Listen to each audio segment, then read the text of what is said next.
नमस्कार, सभी दर्शकों का स्वागत है हमारे चैनल में। दिवाली हर बार खुशियाँ लेकर आती है, लेकिन एक खबर ऐसी आई कि खुशियाँ लेकर आई साथ-साथ दिवाली के रिलेटेड। यूनेस्को ने दिवाली का ये हमारा जो त्योहार है, जिसको हम धूम-धाम से मनाते हैं, उसको अपने लिस्ट में शामिल किया है। हमारे लिए, भारत के लिए ये बहुत गौरव की बात है कि यूनेस्को ने हमारा ये दीपोत्सव रिकॉग्नाइज किया और अपने हेरिटेज के लिस्ट में दीपावली को शामिल किया। लेकिन हम हमेशा देखते हैं कि जैसे ही दिवाली नज़दीक आती है, तो कुछ लोग जो है, सो कॉल्ड लिबरल लोग, हमेशा इसका विरोध करते हुए दिखते हैं कि दिवाली के टाइम में पटाखे नहीं जलाने चाहिए, प्रदूषण होता है। साथ हमने ये भी देखा कि कुछ नेता भी इसका विरोध करते हैं। लेकिन जैसे भी हो, दिवाली तो हम मनाते हैं और इस बार जो ये खबर आई है कि यूनेस्को ने इसको शामिल किया है हेरिटेज के लिस्ट में, इसके ऊपर हम चर्चा करेंगे और चर्चा के लिए हमने आमंत्रित किया है हमारे विशेष अतिथि सुप्रीम कोर्ट के लॉयर पंकज जोशी जी। सर, बहुत बधाई आपको। उत्तर प्रदेश तो सर दिवाली बहुत धूमधाम से मनाते हैं, खासकर योगी जी। जी सबसे पहले आपको नमस्कार मैडम, और आपके सभी व्यूअर्स के लिए भी बहुत-बहुत नमस्कार। निश्चित तौर पे आपने ये बात बहुत सही कही है कि उत्तर प्रदेश में जो है दीपावली धूमधाम से मनाई जाती है। प्रभु श्री राम का जो त्योहार है, और हम सभी उनके पदचिन्हों पर, उनके आदर्शों पर चलने के लिए, और निश्चित तौर पर ये हमारा संकल्प है कि हम सदैव उनके उनकी जो भी जीवन की यात्रा रही है उसको थोड़ा बहुत भी अपना लें, तो हमारे जो भी घर परिवारों के जो झगड़े हैं या समाज के जो झगड़े हैं वो निश्चित तौर पर बहुत हद तक मिट जाएंगे। क्योंकि आज के समय में जिस तरह से जो परिवारों के झगड़े और प्रॉपर्टी को, संपत्तियों को लेकर जिस तरह से एक दूसरे के बीच में जो कलह जो बढ़ रही है, ये चाहे किसी भी पंथ के हों, धर्म के हों, सभी के लिए इस तरह से है कि जिस तरह से, तो यही है कि और आज आज जब दीपावली को जो यूनेस्को के द्वारा जब ये जो लिस्ट है इंटेंजिबल कल्चरल हेरिटेज की, तो इसमें जब और ये intangible cultural heritage of humanity है फुल पूरा, कि किस तरह से मानवीय संवेदनाओं को लेकर जो समर्पित जो चीजें हैं उनको किस तरह से क्योंकि भारत की तरफ से जब हम देखते हैं तो ये 16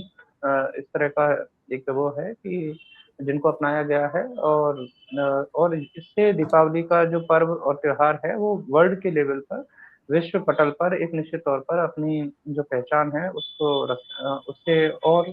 जो है वो और बढ़ेगी, और और विश्व के लोग इस बात को और जानने की, गहराई से जानने की कोशिश करेंगे कि किस तरह से दीपावली के कारण जो है बुराई पर अच्छाई की जीत हो, अंधकार पर प्रकाश की जीत हो, और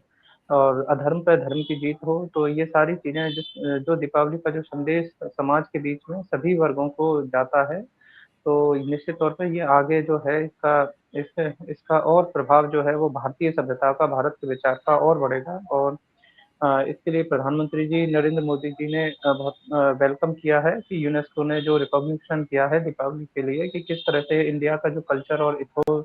जो है वो इससे जो हमारा जो सिविलाइजेशन का जो सोल है, जो एक आत्मा है, वो जो रिप्रेजेंट करता है दीपावली को। तो यही इसके लिए भी प्रधानमंत्री जी मोदी जी ने इस स्वागत किया है। हमारे राज्यसभा के चेयरमैन हैं सीपी राधाकृष्णन जी, उन्होंने भी इसके लिए कहा है कि ये जो हमारे भारत के लिए ये एक एक नेशनल प्राइड का मूवमेंट है, कि हम जी, क्योंकि ये केवल एक त्योहार नहीं है, ये जो अज्ञानता पर ज्ञान, और क्योंकि दीपावली को हर हर हर व्यक्ति अपनी तरफ से इसके बारे में विस्तृत रूप से बता सकता है। और चाहे उत्तर भारत से लेकर दक्षिण भारत तक सभी पूरे देशवासी जिस तरह से इसको मनाते हैं, तो ये निश्चित तौर पर दीपावली जो है वो हमारे भारत के गौरव को रखता है, और इसको शामिल होने से निश्चित तौर पर भारत का गौरव और विश्व पटल पर और अधिक बढ़ेगा। और इसके लिए पिछली बार जब मार्च 2024 में ही भारत सरकार की तरफ से जब ये प्रस्ताव गया और उसके बाद अब जब ये 20वीं इनकी यूनेस्को की जो इंटर गवर्नमेंटल जो कमेटी जो है उसने इसको अपनाया है नई दिल्ली में। तो निश्चित तौर पे हम सभी के लिए खुशी का मौका है, सभी के लिए आप और सभी देशवासियों को इसके लिए बहुत-बहुत बधाई। ये सर, सभी को तो बधाई देनी ही चाहिए सर। लेकिन सर, जैसे मैंने शुरुआत में बताया कि दिवाली आने के पहले कुछ दिन ऐसा सब एक माहौल बनाया जाता है कि पोल्यूशन फैलता है, ये होता है, वो होता है।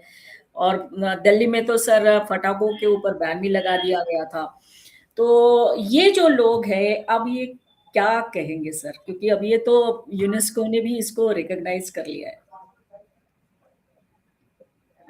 देखिए, निश्चित तौर पर ये जो कमेटी जैसे जो होती है इसमें लगभग 194 मेंबर्स हैं जो स्टेट्स के हैं और इंटरनेशनल एक्सपर्ट्स हैं, रिप्रेजेंटेटिव्स हैं, यूनेस्को जो ग्लोबल नेटवर्क में जो काम करने वाले लोग हैं, उन सभी ने इस बात को कहा है कि ये जिस तरह से एक हमारा जो लिविंग ट्रेडिशन है उसके उसमें किस तरह से इसकी जो पहचान है वो भारतीयों के बीच के में है। कुछ जो आप कह रही हैं कि जो एक ग्रुप ऑफ पीपल है, जो एक छोटा-सा एक टुकड़ा है, जो अपने आप को हमेशा भारतीय सभ्यता और भारत के विचार से कट के अपने आप को रखते हैं। उसके लिए संसद में भी माननीय गृह मंत्री जी अमित शाह जी ने भी कहा कि ये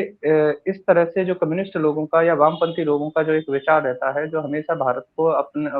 को जो है भा उसकी सभ्यता से अलग कट करके और एक अलग देखने का जो प्रचलन होता है उनका और जिसके कारण कि कम्युनिस्ट जो हैं वो भारत से गायब भी हो गए। तो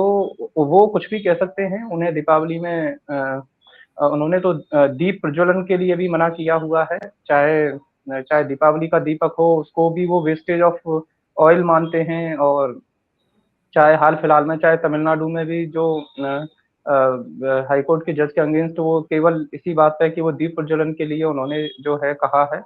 तो ये जो नैरेटिव जो है कुछ लोग इसमें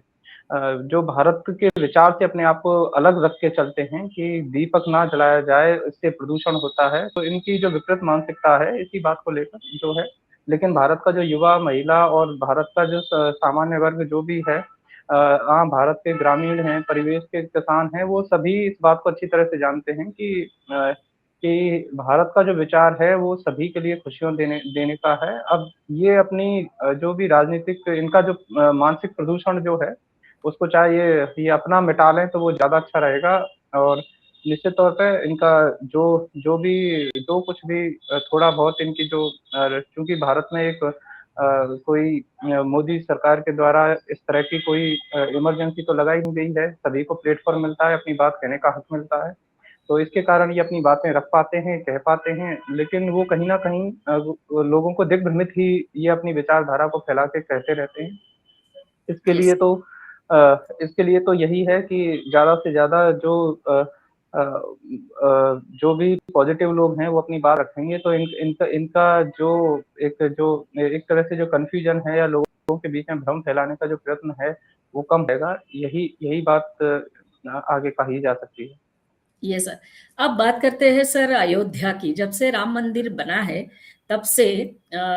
उत्तर प्रदेश के मुख्यमंत्री माननीय योगी जी, इन्होंने दीपोत्सव शुरू किया और हर साल रिकॉर्ड बन रहे हैं सर, और इस बार भी रिकॉर्ड बना है। तो सर, इनका भी बहुत बड़ा कंट्रीब्यूशन रहा, जो आज हमारे को यूनेस्को में पर्टिकुलरली दिवाली को शामिल कर दिया है। हाँ, निश्चित तौर पे ये जो कि ये दीपोत्सव का कार्यक्रम है, ये हर साल जैसे इस बार जो है अयोध्या में जो हुआ था वो अक्टूबर में तो लगभग 2.6 मिलियन यानी कि लगभग 26 लाख दिए जो हैं वो प्रज्वलित हुए थे। यस। और इसके इसके बाद जो है इसमें जो गिनीज़ वर्ल्ड रिकॉर्ड में उसका कि किस तरह से क्योंकि एक तो जो वहाँ पे जो प्रज्वलित हुए थे उसके लिए और जो वहाँ पे महाआरती भी जो सरयू की जो है उसके लिए तो ये सारी चीज़ें हमारी जो सांस्कृतिक धरोहर है क्योंकि चाहे प्रधानमंत्री जी मोदी इस बारे में स्पष्ट कहते हैं कि हम अपनी जो विरासत है उसे बिल्कुल नहीं छोड़ेंगे और विरासत के साथ जो हमारा जो भी विकास का काम है, डेवलपमेंट का काम है, साइंस को अपनाने का काम है, टेक्नोलॉजी को अपनाने का काम है, वो निश्चित तौर पे हम जो है वो आगे करेंगे। क्योंकि क्योंकि इस इन क्योंकि जो विकास जो है जब तक हमारी अपनी पहचान के साथ जुड़ा नहीं रहेगा, क्योंकि पिछले दिनों में लगातार जैसे हम देख रहे हैं कि फॉरेन की जो भी आईटी टेक्नोक्रेट की जितनी भी बड़ी से बड़ी कंपनियां हों, चाहे इंटेल है, माइक्रोसॉफ्ट है, उनके सीईओ से हमारे प्रधानमंत्री मोदी जी ने मुलाकात की है। वर्ल्ड की रिटेल कंपनी है, तो वर्ल्ड की सबसे बड़ी अमेज़न ने उसने भी जो इंडिया में जो है वो अपना जो इन्वेस्टमेंट है उसकी बात कही है। तो ये गूगल है, गूगल ने कही है। तो ये जो सारी चीज़ें हैं, क्योंकि जब जो रिपोर्टों में जो आ रहा था, मीडिया की रिपोर्टों में कि पाकिस्तान को अभी आईएमएफ ने जो है लोन दिया है, तो उस लोन में लगभग 10,800 करोड़ लगभग अमाउंट उसमें बताया गया है कि उसका लोन मिला है। वहीं अगर इन्हीं इन्हीं के इन्वेस्टमेंट के लिए हम देखें तो एक-एक कंपनियों का जो निवेश है वो लगभग 25-25 गुना इससे ज़्यादा अमाउंट में जो है वो मोदी जी के साथ जो है वो ये सीईओ ने जब मीटिंग में कहा है तो वो उसमें लेके आ रहे हैं। क्योंकि आज जिस स्पीड से जो भारत है वो आगे बढ़ रहा है, तो उसमें कोई भी जो भी कंपनीज़ हैं वो नहीं पीछे रहना चाहती हैं कि उनका यही गोल है कि सबसे पहले हम इंडिया में अपना इन्वेस्टमेंट लेके आएँ, जिसके कारण कि हम अपना जो बिज़नेस डेवलपमेंट है उसको उसको आगे आगे बढ़ा सकें। और उसमें ऐसा नहीं है कि वो कोई कि मोदी जी इस बात को कह दे रहे हों कि इंडिया में कहिए, वो एक एक टफ नेगोशिएटर के तौर पे भी जाने जाते हैं। और चाहे अमेरिका के हमारे कितने भी अच्छे रिलेशन हैं, लेकिन वहाँ के भी जो ट्रेड चीफ अमेरिका के जो ट्रेड चीफ हैं जेमिसन ग्रीक, उन्होंने भी इस बात को अभी जब वो इंडिया के दौरे पे हैं, तो जब ये बातें वहाँ के उसमें आई तो उन्होंने भी इन बातों को कहा कि किस तरह से जो इंडिया में जो है ये सारी चीज़ें इस तरह से एक अच्छे एक नेगोशिएबल तरीके से और इंडिया में चल रही हैं और एक पॉजिटिव वे में चल रही हैं। तो यस। ये जो सारे जो साइन हैं, ये एक मजबूत सरकार के जो चिन्ह होते हैं, उसको साबित करते हैं। और और निश्चित तौर पे ये सभी हम सभी भारतीयों के लिए एक प्राइड की बात है कि हमारे प्रधानमंत्री जी जो हैं, वो दिन और रात काम करते हैं और उसी का ये नतीजा है कि जो भारत की जो छवि है, वो मजबूत तरीके से आगे बढ़ रही है। अभी अ, इसी बात को क्योंकि जहाँ हम अपने अपोजिशन के लीडर के बारे में जब देखते हैं, वो भी प्रधानमंत्री पद के उम्मीदवार हैं, वो जिस तरह से फॉरेन टूर के लिए जाने जाते हैं, उसी तरह से प्रधानमंत्री मोदी जी अपने काम के लिए और लगातार प्रवास के लिए जाने जाते हैं कि जिस तरह से गृहमंत्री अमित शाह जी ने भी कहा कि आप इस बात को नहीं समझेंगे कि किस तरह से वो लगातार प्रवास जो है वो करते हैं और जनसंपर्क में रहते हैं। तो जो जो एक जैसे राहुल गांधी जी जाने जाते हैं एक तरह से नॉन रेसिडेंट इंडियन पॉलिटिशियन के तौर पे कि वो कब भारत में हैं, कब विदेश में हैं या उन्हें हर सत्र के लिए एक विदेश दौरा चाहिए। मीडिया वालों ने भी जब सवाल किया प्रियंका गांधी जी से तो उन्होंने भी कहा कि आप इस तरह का सवाल क्यों कर रहे हैं? प्रधानमंत्री जी भी विदेश पे जाते हैं। तो भारत के जब दूसरे देशों के साथ कोई भी रिलेशनशिप आगे बढ़ाने के लिए मोदी जी लगातार दिनों-रात काम करते रहते हैं और हमारे माननीय अपोजिशन लीडर जो हैं वो अपने ट्रिप के लिए और उसके लिए जाने जाते हैं। तो ये जो वैचारिक अंतर है, जो का कार्यशैली का अंतर है, ये जो है वो निश्चित तौर पे हमें देखने को मिलता है। और आगे आगे जो ये यही जो बातें हैं, ये हमारे मोदी जी को दूसरों से अलग करती हैं।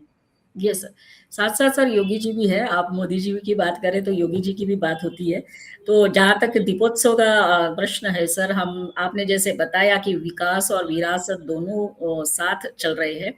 तो अयोध्या हो या वाराणसी हो, वहाँ पर हमने देखा कि किस तरह से दीपोत्सव मनाया जाता है या दिवाली मनाई जाती है। बात करते हैं सर, आपके ही प्रदेश से आते हैं, अपोजिशन लीडर बोल सकते हैं अखिलेश यादव, जिन्होंने इस बार दिवाली पे कहा था जब दीपोत्सव हो रहा था कि दीप नहीं मोमबत्तियां जलानी चाहिए, क्रिसमस से सीखना चाहिए। तो क्या सर उनको भी जवाब मिल गया जिस तरह से दीपावली अब यूनेस्को हेरिटेज में शामिल हो गई? देखिए अखिलेश यादव जी जो है ना केवल ये बयान जो था वो उनका बहुत गलत था और इसके लिए सभी जो है भारतीय जनता पार्टी ने भी उनके विरोध में कहा कि आप जो हैं क्योंकि जो अखिलेश यादव जी का जो बयान था कि आप दीयों पर क्यों जो पैसा है वो आप खर्च करते हैं, और इस तरह से जो दीपावली का जो सेलिब्रेशंस है उस पे वो उन्होंने एक तरह से सीधा क्वेश्चन मार्क खड़ा कर दिया। आज से पहले किसी भी समाजवादी पार्टी के किसी भी कार्यकर्ता ने, लीडर ने इस तरह की कोई बात नहीं की, और पार्टी के चाहे कोई जो भी कार्यकर्ता हों वो भी इस बात से बिल्कुल क्योंकि भगवान राम के आगमन के लिए उनके उनके उसके लिए पूरे प्रदेश भर में जिस तरह से खुशियाँ मनाई जाती हैं, उसके एकदम अपोज़िशन में जाके मतलब हिंदुओं के उत्सव के लिए इस तरह का एकदम अपोज़िट में बयान दे देना, ये उनकी वाक़ई में भूल है, बहुत बड़ी भूल है। वो उसे माने ना, बात अलग है, लेकिन कोई भी जो भी कार्यकर्ता है वो तो इस बात को निश्चित तौर पे कहेगा कि ये जो है इन्होंने भगवान राम का और क्योंकि जिनकी पूरे विश्व में जो है जाना जाता है, और उस उनसे तुल और फिर उस उत्सव की क्रिसमस से तुलना कर देना, ये तो अपने आप में कहीं भी, क्योंकि जब आप एक अपने आप को राष्ट्रीय पार्टी के लीडर के तौर पे मानते हैं, तो आपको हिंदू ट्रेडिशंस का को इस तरह से पॉलिटिसाइज़ कर देना और उसको मतलब उसको एक कल्चरल इवेंट ही बना देना, या तो ये तो एक तरह से जो सनातन विरोधी जो भी इकोसिस्टम है, तो ये उनका इसी तौर पे कहा जा सकता है कि आप जो है क्योंकि राम भक्तों के बारे में जो इनकी ओपिनियन है वो एक हमेशा एक इतनी एक्सट्रीम नेगेटिव है, तो उसके कारण कुछ नहीं कहा जा सकता है। अभी जब जस्टिस जो हैं स्वामीनाथन जो हैं उन्होंने भी जब उनके अगेंस्ट भी जब इम्पीचमेंट के लिए डीएमके की लीडर कनिमोझी और वहाँ की पार्टी जब तमिलनाडु की गवर्नमेंट लेके आई है, तो उसमें भी अखिलेश यादव जी जिस अपने आप को वहाँ पर गए और उस पर साइन किए, और वहाँ पे जाके लोकसभा स्पीकर को वो जिस तरह से सिग्नेचर करके वो दिए, तो ये अपने आप में मुझे नहीं लगता है कि वो किस तरह से अपना भविष्य किस तरह से प्रदेश की जनता के बीच में रख पाएँगे। जब आप भगवान राम के अगेंस्ट जब आप इस तरह के हिंदू या सनातन जो भी विचार हैं, उसमें अगर कोई जज इस तरह की बात रख रहा है, और उसके लिए आप जाके इस लेवल तक जाके आप जा सकते हैं। और तो कांग्रेस पार्टी के साथ रहते-रहते इन सभी की विचारधारा जो है वो भी मतलब सभी सनातनियों के अगेंस्ट हो गई है, या जजेस के भी अगेंस्ट हो गई है, तो ये तो इस तरह का तो बड़ा ही मतलब मेरे हिसाब से तो बड़ा बड़ा गंभीर चिंतन की बात है कि अ, कांग्रेस पार्टी को करने दीजिए, आप इस तरह से क्यों किसी के साथ हो रहे हैं? लेकिन विपक्ष के सभी जो नेता हैं वो इस समय राहुल गांधी को ही शायद अपना आदर्श मानने लगे हैं, तो सभी एक तरह से एक ही परिपाटी पे चल निकले हैं। तो अ, जो भी अब इसके लिए क्या कहा जा सकता है? ये केवल दुःख ही प्रकट किया जा सकता है, ये है। Yes, right. तो सर अंत में सर हम यही कहेंगे कि जो दिवाली है वो हमें बहुत कुछ सिखाती है। बुराइयों के ऊपर जीत है,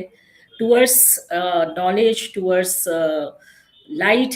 जो हमारे जीवन में अंधकार है, सोसाइटी में अंधकार है, उसको दूर करने के लिए प्रेरणा देती है।